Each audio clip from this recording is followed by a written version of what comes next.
Welcome back to Movie Insights. Today I will show you a drama, mystery, thriller film from 2004 titled The Village. Spoilers ahead. Watch out and take care. In what appears to be the 19th century, there's an isolated Pennsylvania village in the middle of the woods. The story begins with them holding a funeral for the son of August Nicholson, one of the village elders. After the burial, all the villagers have lunch together and Chief Elder Edward Walker offers comforting words. In the middle of the meal, some strange noises are heard coming from the forest, making Noah Percy, a man with a developmental disability, laugh and clap with excitement. We then get a montage of the village's daily life. They all work together in harmony. Among their daily habits, we see them burying anything red and sending a man up a watchtower every night. On the water, we also see the reflection of a passing mysterious hooded figure wearing red. One morning, Edward is approaching the school, as he is the teacher there, only to find the kids outside in a circle. They're looking at the body of an animal, bloody and missing its fur. The kids swear they didn't bring it there. Everyone goes inside and Edward asks his class who could have possibly done such a heinous act. The kids answer with those we don't speak of because they are meat-eating monsters. Edward tells them it makes no sense since the village has a truce with them. They don't enter their forest and the monsters, in return, don't enter the village. That afternoon, the village elders have a meeting. They're discussing possible festivities when Lucius Hunt, son of Elder Alice Hunt, requests to see them. Lucius has written down what he wants to say and proceeds to read it to them. After reassuring them his mother has nothing to do with this, he says the death of the child has weighed on his thoughts, so he wants permission to cross the forest and go to other towns so he can acquire some new medicines. He thinks the monsters won't attack him because creatures can sense emotions, and Lucius is pure of intention. The request is denied. Later at night, Alice asks him what he's even thinking about. He just says he's going to make a friend company in the watchtower. The guard for the night is Finton Coin. Lucius joins him there and asks him what he thinks of other towns. Finton replies they're wicked places where wicked people live. He also thanks Lucius for coming, since he isn't supposed to be there. The next morning, another animal body with no fur is found in town. The elders hold a meeting with the villagers and tell them this must be some predator like a coyote or a wolf, suffering from madness. It couldn't have been those we don't speak of because they're rather big. They would have known they were in the village. On their way home from the meeting, Edward chats with his daughter Kitty. She mentions she's in love and wants permission to get married. Edward looks displeased with the fact the boy isn't there with her to ask properly. Kitty explains she hasn't even asked the boy yet because she wants his blessing before saying anything and mentions the boy's identity, Lucius. Edward gives them his blessing. Kitty rushes to meet with Lucius and confesses his love to him.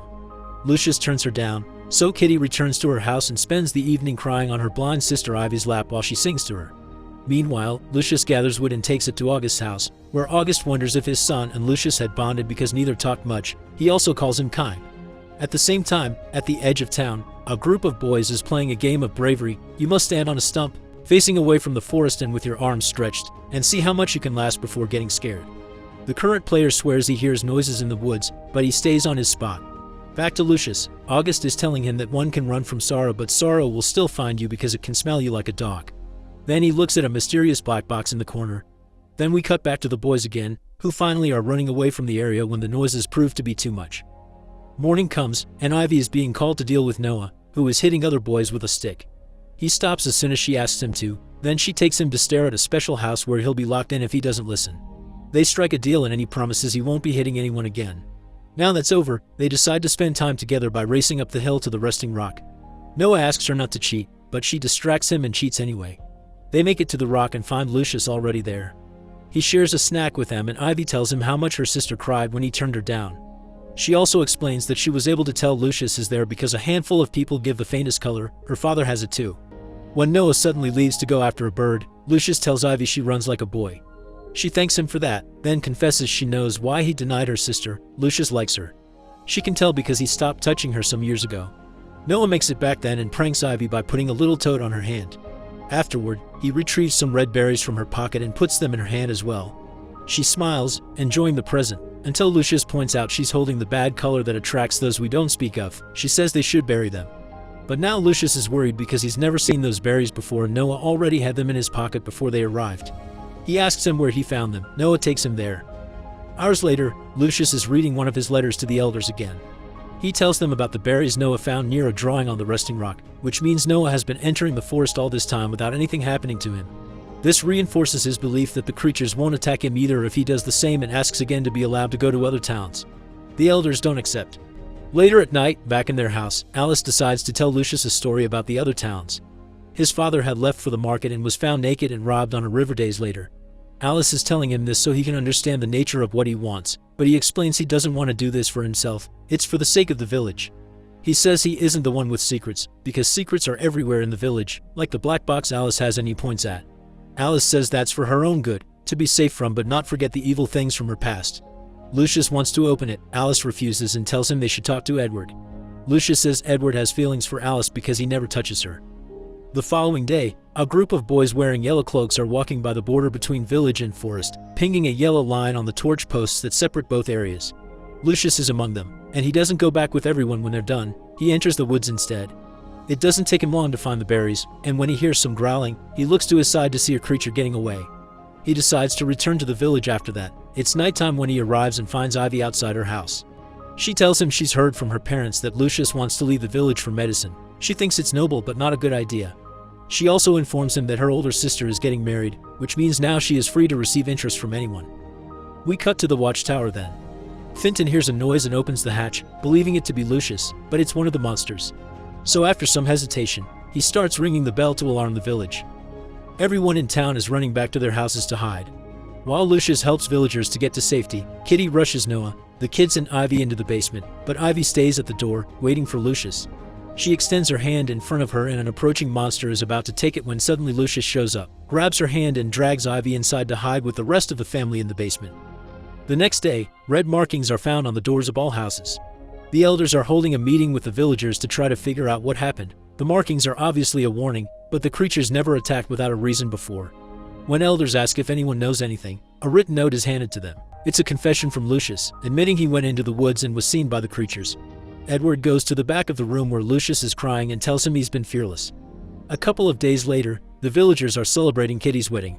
There's a lot of food, decorations and dancing, but also a little ritual where two men wearing yellow cloaks leave some meat on a rock for the monsters. When Alice congratulates Edward for his daughter's marriage, she offers him her hand to shake, but he doesn't take it, confirming Lucius' theory. Everyone is having fun at the party until the screaming of some kids is heard. The little boys are brought to Edward, who asks them what happened. They tell him they saw the monsters in the village, leading more warnings. They think the creatures want them to leave. The party is cancelled. Edward makes everyone go home together for protection. What they find in the village is terrifying. There are dead animals everywhere. Livestock has been taken and skinned. The hides and feathers are missing. There are marks on the barn door so high a coyote couldn't have done it. This confuses the elders. Meanwhile, Ivy is awoken in the middle of the night and goes outside. There is Lucius, sitting at her porch. She sits next to him and tells him there will be an inquiry tomorrow to find out how the border was breached. Lucius wants her to go inside since it's cold and unsafe. She changes the subject. First, she asks if Lucius thinks she's a tomboy. Then she mentions the game of bravery, to which Lucius holds the record. She asks him how he can be so brave, to which he replies he concentrates on what needs to be done. Then she wonders if he'll dance with her on their wedding night and why he doesn't express his thoughts more. Lucius gets a bit angry then. If he wanted to speak, he would, and if he wanted to dance with her, he would ask her too. Most importantly, he admits he does get scared sometimes too when he thinks of Ivy coming to harm. That's why he's on that porch. He fears for her safety above anyone else's. Finally, he says yes, he'll dance with her on their wedding night. Then they kiss. The next day, during the inquiry, one of the villagers asks Alice if the news about Ivy and Lucius is true. Alice confirms it is. Meanwhile, Ivy is asking her sister for her blessing, because she doesn't want to do anything to hurt her and she's still more important than a boy. Kitty does give the couple their blessing and wishes them happiness. While the sisters talk, Lucius is visited by Noah, who looks clearly upset by the news. Lucius knows Noah has feelings for Ivy too, but he isn't allowed to say much before Noah stabs him twice. We cut to the Percys, who are getting ready for the town meeting when Noah arrives at the house covered in blood and calls it the bad color. The elders are immediately told about the accident and they make all villagers start searching for the injured person. As soon as she hears it was Noah who did it, Ivy guesses who could have been hurt and hurries to Lucius' house to find his unconscious body on the floor. She crouches next to him and hugs him, and when Edward arrives, she tells him she can't see Lucius' color. A couple of hours later, one of the elders is telling the villagers Lucius is hanging in there but he can pass at any time, so everyone should pray for him. Feeling angry after hearing this, Ivy goes to visit Noah to the house he's been locked at and slaps him repeatedly. His father has to drag her out by force. Noah is heard crying out and hitting things when he's left alone and locked again. Sometime later, Ivy talks to her father and tells her that if Lucius dies, so will she, so she asks for permission to go to the towns for medicines. We cut to Edward talking to the doctor to know more details about Lucius' condition before taking a decision. He's got an infection and they can only pray for it. Edward pushes the doctor to give him a better answer on what could be done if they had resources. The doctor admits Lucius will have a better chance if they can contain the infection. Alice takes Edward away from the house to talk to him privately, guessing what he has in mind and reminding him he swore an oath he must respect like the rest of the elders do. Edward doesn't listen, and when Alice starts crying, he hugs her. Edward returns to Ivy and takes her with him for a walk, where he tells her his father had a knack for business, but it was dangerous because money is a wicked thing that turns people's hearts black. That's why they don't have it in the village. Her grandfather died of a shot in the head while he was sleeping, and Edward is telling Ivy all this so she can understand what he's about to show her. They reach an old shed that mustn't be used, and he asks her to try not to scream before he takes her inside. Next we cut to Ivy getting a bag ready for a trip and telling Lucius she'll leave to fetch some medicines for him. Meanwhile, Edward meets with the other elders to tell them about this. It's back to Ivy then. She's waiting by the village borders wearing a yellow cloak. Finton and Kristoff join her wearing the same cloak. They get closer to the woods and Ivy raises a hand to show a little bag she's holding before the three of them step in. They only make it a few steps in before Finton stops Ivy to tell her Kristoff isn't following them anymore. She tells Kristoff they don't need to be scared because they have the magic rocks, and Kristoff wonders why they didn't hear of these rocks before. Finton begs him not to leave them, but Kristoff thinks it's too dangerous, so he goes back to the village. A few hours later, while they're waiting for the rain to stop, Finton sees and hears something among the trees. He also gets scared and decides to go back, leaving Ivy alone. Crying, she drops the magic rocks on the ground. A flashback starts then that shows what had happened in the shed. There are monsters inside, or that's what Ivy thinks at first. They're actually costumes. Edward explains it is all a lie. There used to be rumors about creatures living in the woods on the books he used to teach back in the towns. The screening in the woods, the taking away the meat offering, the furless animal bodies, the drills, all of it was the elders' farce, a plan to keep people away from the woods. Their lies weren't meant to harm, but Lucius' situation went too far, which is why he's making an exception for her. He gives her a pocket watch and a piece of paper with the names of the medicine she needs to acquire before giving her instructions on how to navigate the woods and reach the towns. She mustn't tell anyone in the outside world about their village. Then Edward visits Alice to tell her he sent Ivy to the towns because this is all he can give her. We cut back to the Edward meeting with the elders, who aren't happy about this decision. They accuse him of jeopardizing everything they've made. Edward reminds them that they built this town to have hope and he can't allow another elder to lose their child. He also reminds them they won't live forever. Ivy and Lucius are the perfect people to take their place one day. August gives in and tells everyone to let Ivy go. Back in the present, Ivy continues her trip through the woods. Not being able to see the ground, she falls into a hole and only manages to save herself by hanging on a branch. She carefully climbs out and rests against a fallen tree for a second before going back to her walking. She doesn't make it far before she hears a noise. After throwing a branch in that direction, the noises get worse, so she starts running away until she stops in the middle of the red berries field. A growl makes her turn around. One of the monsters is behind her. She tells herself it's not real, but the creature goes after her, so she starts running again. Eventually she bumps into the fallen tree from before, and that gives her an idea. She stands still and opens her arms, just like the game the village boys played on the stump, and when the monster is about to catch her, she steps aside and makes it fall into the hole. Back in the village, the Percys are visiting Noah, but they don't find him in the house. What they do find, it's an empty hole on the floor, which means Noah had found the hidden monster costume there and ran away with it. When we cut back to the hole, we effectively see the mask had come loose and it was Noah that had chased after Ivy. He passes away in the hole. Ivy continues to walk until she finally finds a road. After leaving her cloak and her bag on the ground, she quickly follows the road until she comes across a very tall wall that she climbs to reach the other side, finally leaving the woods. Back in the village, the elders are opening their black boxes to remember their past and the reason why they created the village. They used to live in the city and were all victims of some form of violence. They met in a grief counseling clinic. Edward recruited them to create a place where they would be protected from any aspect of the outside world. A group picture Edward is looking at reveals something important. This isn't the 19th century. It's the 21st. Back to Ivy. She's landing on the other side of the wall when a jeep with a Walker Wildlife Preserve logo parks next to her. A park ranger named Kevin comes out of it and, believing Ivy is an intruder, tells her she isn't allowed to be there.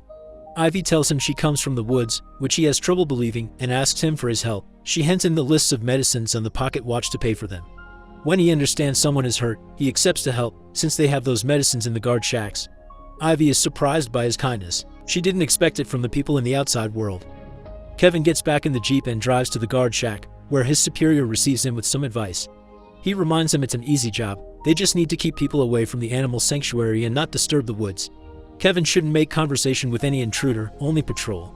His superior still remembers when planes were paid not to fly over that area some years ago. The press had caused him enough stress. While the man goes back to reading his newspaper, Kevin steals some medical supplies and borrows the maintenance ladder. Soon after that, Ivy is back in the woods wearing her yellow cloak and returning home, while Kevin is on the other side of the wall with the ladder Ivy used to climb back and her pocket watch hanging on the rear mirror. Moments later, the news of Ivy's return with the medicine reaches the elders, who are waiting next to Lucia's bed. They are also told Ivy was attacked by a creature and she killed it, which greatly upsets Noah's parents. Edward tells them they'll find him and give him a proper burial. They'll also tell the others a creature did it. Noah's sacrifice has made the stories real and given them a chance to continue this place if that's what all the elders want. They all agree with this plan. The movie ends with Ivy entering the room and grabbing Lucius's hand to tell him she's back. Make sure to subscribe and turn on notifications so you can watch more videos like this.